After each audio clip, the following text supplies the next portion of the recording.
I waited months to watch this because the first one was not very good, but this one was actually pretty good. Though, I get it's based on like kinda true events loosely, kinda like the Texas Chainsaw Massacre series. His character, from what I remember from the first one, seems kinda different. Like he hates anyone that's tourist in this movie.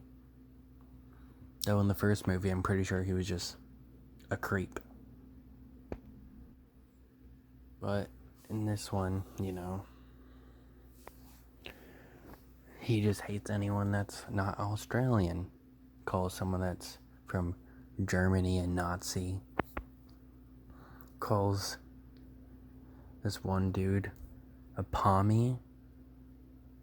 I don't know what that means, but I guess it's supposed to be offensive to him. Oh, they also used F slur in this movie. The movie was going so good, there's only like 15 minutes left. And they dropped the F slur in this movie.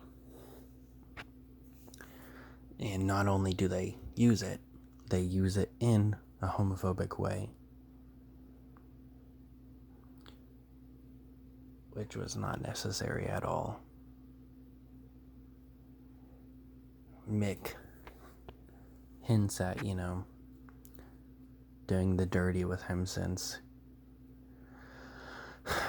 Mick killed the girl from earlier by accident, trying to kill Paul. So, rape stuff, but at least it's never shown or do anything with it. I've always hated when that happens in movies. It doesn't make sense. But yeah, he tells Paul he's gonna rape him, and Paul calls him the F slur in a very homophobic way, saying, "Don't tell me, and then says the F slur. So, I guess he hates gay people.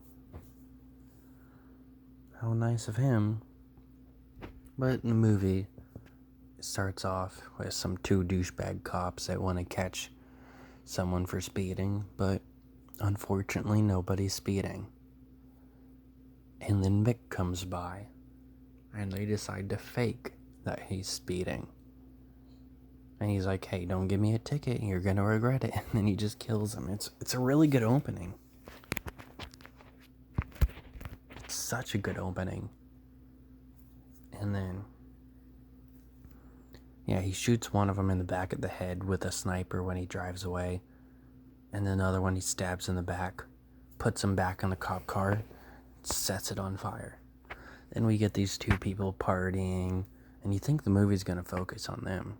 Because it focuses on them for a good 10, 15 minutes. It's this guy, Rutger, I don't know if I'm pronouncing it right, and his girlfriend, who I forgot the name of. They said his name a lot, it's the only reason I remember it. Because there's a point where she yells his name like 5 times when he's getting killed. And, yeah, he gets killed. She escapes.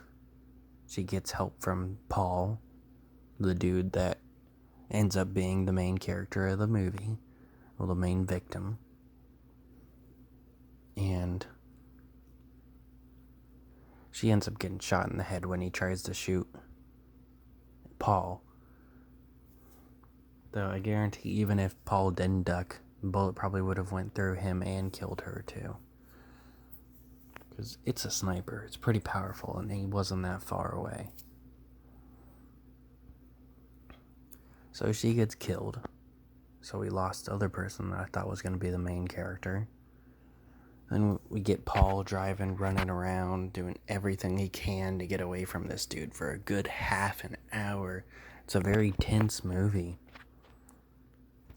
It's actually kind of, scary, like horror movies should be. He just can't get away from this dude.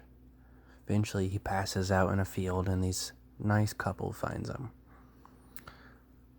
Unfortunately, Mick finds out he's there somehow. Mick doesn't even go in the house, he just knows he's there, which I thought was weird.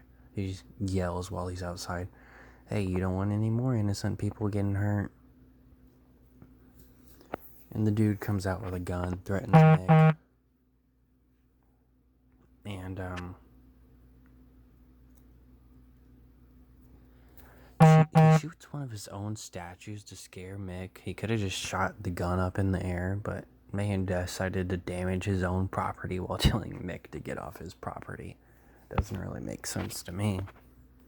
But he decides not to kill him because he walks away. And then he goes and gets another gun and reloading it and stuff, and then Mick is able to kill him and the wife. And then the rest of the movie takes place with this mind games with Mick. And it's a really tense and very interesting scene. He's about to cut out Paul's tongue. So Paul decides to start telling rhymes, which confuses Mick. Then he's like, "Well, those are cool and all, but you don't know shit about my country." And then he starts saying a lot of racist shit, because that's like a big part of his character for this movie for some reason, is he doesn't like foreigners and all that. There's even a line where he says, "My kind is better than yours," to Paul. Though at least Paul isn't black, or that would have been even more fucked up. But yeah, he starts singing this Australian song, and that gets Mick to like him for a little bit. Doesn't last long. So he tells him, we'll play a game of 10 questions. If you get 5 right out of 10, then he'll let him go. If not, he's going to cut off fingers for everyone he gets wrong. He does get one right, but Mick wanted an answer where he insulted the people. He didn't like the answer because he didn't insult the people.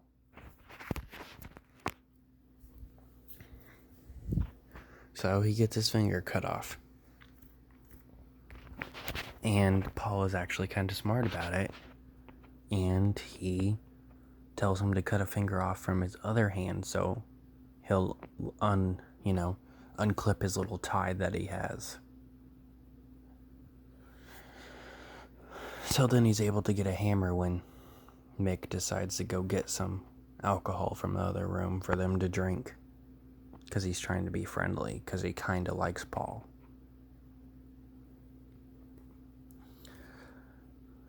And he's able to smack him in the head with a hammer the next chance he gets.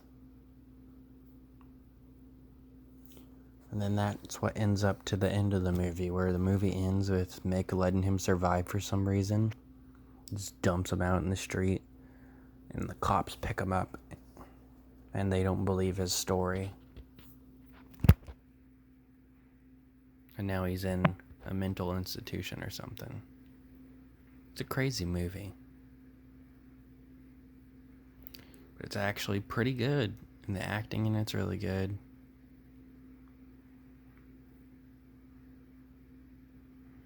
It's just a decent movie overall. One criticism, though, besides, the whole homophobia thing, is that there is a girl that seems to be dead, but she ends up to still be alive. And Paul wants to save himself at the time, so he wants to go back for her or get the cops or whatever to save her. But Mick decides to use her as bait. Paul decides to hide behind a wall or something. And he looks for a shadow so he can attack Mick when he comes. Hits her with a hammer without looking. She ends up falling to her death. But I want to know how Mick got her to be quiet. She's probably been there for weeks, maybe months. I think most people would lost the will to live at that point. I don't think him threatening to kill her would do much.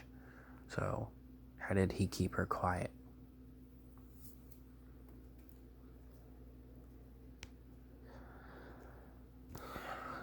But yeah, Paul ends up killing her. because he thought it was Mick. It's a very crazy movie. It's kind of all over the place. It gets tense. There's some really good scenes. But it does have some stuff that are in poor taste.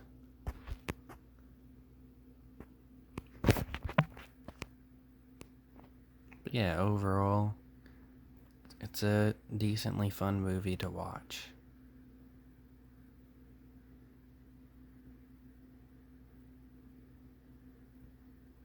I guess that's about it.